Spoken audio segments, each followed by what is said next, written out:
guys, welcome back to my channel. How are you doing? So today I want to be talking about something juicy. I'll be talking about something juicy because what inspired this video? The truth is, thank God for social media. If you're a social media person, I am in so many Christian married WhatsApp groups, Facebook groups, Instagram, all those things. And most times in those groups, especially on WhatsApp, right, you always have this thing of pray about it. I'm talking, it's for married people, like pray about it. And I'm like, somebody will come with a very simple, like a basic problem, a problem of dressing, a problem of maybe just personality, something, it's true. Prayer is good, prayer is everything, prayer is, but we are talking about marriage. Let me put it in a context before people come and follow me. This is in the context of marriage, right? People are just quick to say, oh, pray about it, go to God in prayers and everything. And I feel like sometimes we should have this conversation as married people, right? So today I want to share 5 things that if you're a married person, you may not be doing, or you're doing them. I just want to encourage you to keep doing them because it's going to make your marriage blissful. You have to do your own part, people always say things like, oh, why is it always on the women? Why is the responsibility on the women? If you're a woman of God, if you're a child of God and you're watching this video and you want a kingdom marriage, even it's biblical, it says a wise woman built her home. So the responsibility of making your home heaven, it's more on the woman. It's true, it's a partnership, it's true, it's a two-way thing, but the truth is, our nature is nurturing. Women are called to nurture, right? So that's just who we are. Men, they love and everything, but they cannot give in as much as we do. Even when they do, it can never really, you have very few cases, okay? So this episode today, we are going to be talking, I'll be sharing some basic things, very simple things that I want to encourage women, married women, be it Christian women, be it women who don't even believe in God, that you can incorporate these things in your marriage, and it's going to make your marriages more fun, love lasting, and it's going to be kingdom and Christ-centered oriented, okay? These are basic things that we don't take too seriously, but it makes the difference. So let's go straight into the video. So the first thing I want to encourage today, as to all the married women out there, is it's very simple. So many times we go out there looking for solutions here and there and all. The first thing I want to encourage is learn to be happy. Happy wives make a happy home. When you're happy, most women, right, they try to make their husbands happy, but they forget that just because they are not happy, the marriage cannot be fun. Women set the tone in the house. Women set the energy, they set the vibe. Men know how to handle frustrations, they know how to handle stress. That's why most times, most men, they're having a very challenging job and everything, but you, the wife, you don't even feel it. Men face more challenges, like they have to provide, they have to, even though so many women are working now, I work myself and everything, but most times the challenges are so much on the men. But men have a way of not bringing it into the home. But us women, just the fact that the child is sick, it can turn your emotions upside down, you get. So learn to be happy. It's good. We have to pray. We need to go to the throne of grace. We need to go to, the war room and everything. But it's the simple things. Men feed on our happiness. I've noticed as a wife that when I'm happy, my husband is happy. That's just all he wants. He doesn't even want, he just wants me to be in that place of me being happy. When I just started my job, I was always frustrated, and I could feel it that he wants to help, but he doesn't know how to help. And men, just be happy. Learn to be happy. Learn to take care of yourself. Like, just learn to have your temperaments and emotions under check. Try to be happy, at least. Not even for yourself, for your home, for your children, for your family. Let us learn to practice happiness, understanding that being happy is a choice. It's not as though you can wake up and decide that you're not going to be happy, same as you can wake up and decide to be happy. Married women need to learn to be happy, and this should come by learning to delegate, learning to know that you cannot do everything, accepting that life is in seasons. when you're in a particular season, understanding the dynamics of that season and operating with those dynamics. Let us learn. I'm talking to myself also as wives. Let us learn to be happy. When a man sees his wife always happy, let me give you a little secret. Men, if your husband is disappointed with you or angry or mad at you, the moment you put in that same attitude, it gives room for more of it to continue. But if he's angry with you and he sees you happy, you're cleaning, you're cooking, you're happy, you're on the phone, you're watching TV, that problem will die down very fast. But if he's angry, you two are angry, it goes 1 day, 2 days, 3 days, 4 days, 5 days. Married women need to learn to be happy independent of how the world makes them feel or the people around them. Like, I don't know how men do it, but I feel like women need to learn a little from the men. Like, a man can be, I know it's our nature, a man, your child can be sick, but your husband isn't watching a football match, or he goes to work, but you will be broken, depressed. Like, you could learn to be happy. It's going to put in the atmosphere or the energy in the house. With that, it will reduce and eliminate a lot of problems. Okay, so learn to be happy. Let us learn to have joy. Let the joy of the Lord be our strength. So now the second point I'm going to be talking about on today's episode is just learn to be present. Learn to be present. What do I mean by learn to be present? Cultivate the habit of being present. Most times as wives, we are not present. Like, we are not present in the lives of our partners, in the lives of our children. So life throws so many things at us and we cannot control them. You get? So let us learn to be present. Like, learn to know what your husband is up to. Understand his job. Understand your home. Understand your own job. Learn to be present. Not only in your life, but in the life of the people around you. Learn to be present in the life of your kids. Learn to be present in the life of your family members.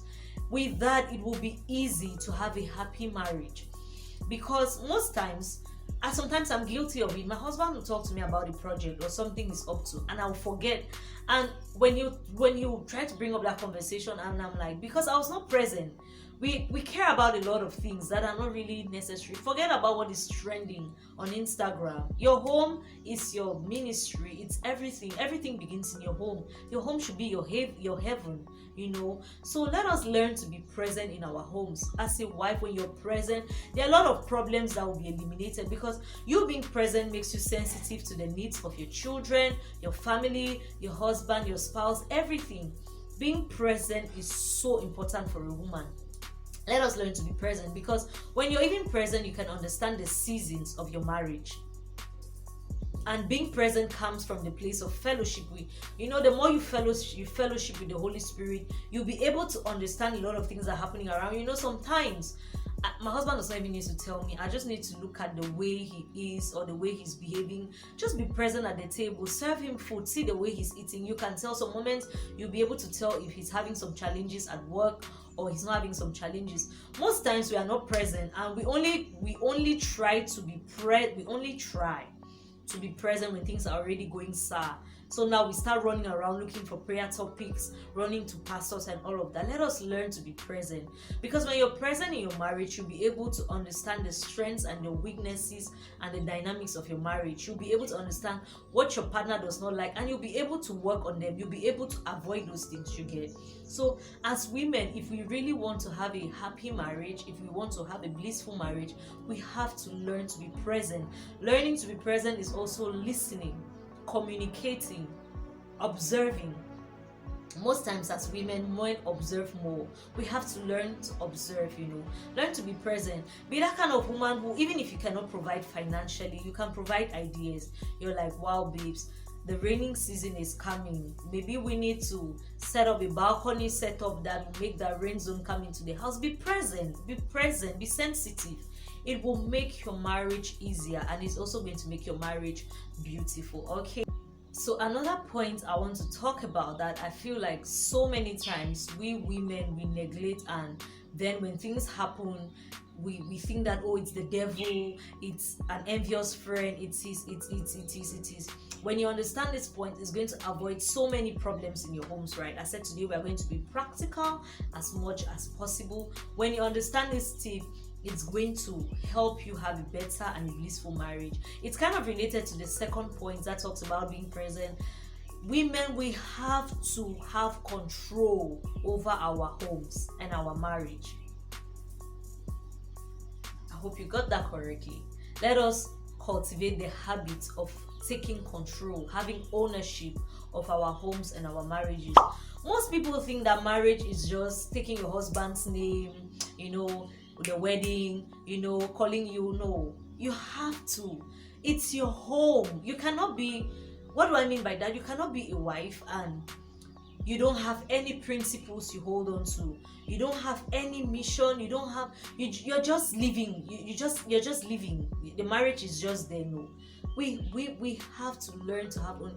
Like, for example, don't just let, it's a kind of taking ownership, right? And leadership of your home is talking about healthy boundaries. You cannot just let people into your space. Like, you're a wife and anybody can come and drop any idea into your mind. You don't have ownership of your own thoughts, of how you want your home to be. You don't even have a vision. You don't know. You just and men can feed on that. Men can tell. A man can tell if his wife is grounded or not. That's why sometimes when you're having conversations with your husband, he'll be able to know if this is my wife, and he'll be able to know if, no, this is a strange voice, this is a friend, this is a colleague, and all of that. Let us learn to take ownership of our homes. Even when we have people in the house who are there to help us, like in most African homes, we stay with relatives, we stay with cousins, nephews, and all of that. Or maybe you have a nanny or help.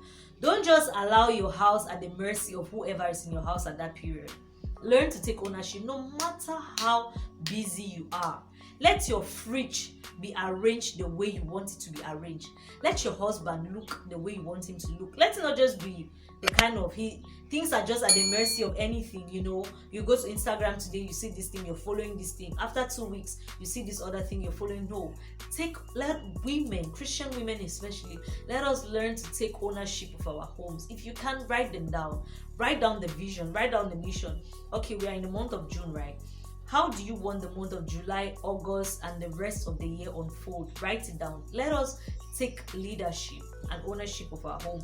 It's true, I don't even want to talk about submission in this video because we have spoken about submission. We have so many messages on submission, so I don't even want to, it's not even one of the points, right? We have taken a lot of place of submission, acceptance, being the wife, being the doormat, being the, but we also neglect the fact that because women are the ones nurturing, because a home is basically a huge percentage of how the women want it, we forget to also empower the women to take a position of leadership.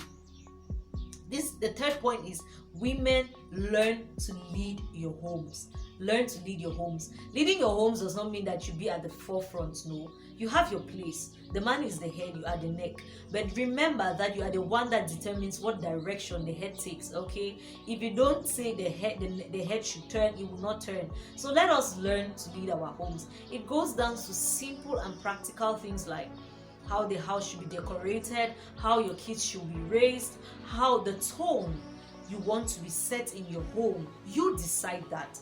Build on that, work on that. There are some things, and the thing is, some of us, we always want to blame it on our parents. We want to take it back to, it's not everything our parents could teach us. Thank God to exposure, thank God to friends, thank God to mentorship and all of that.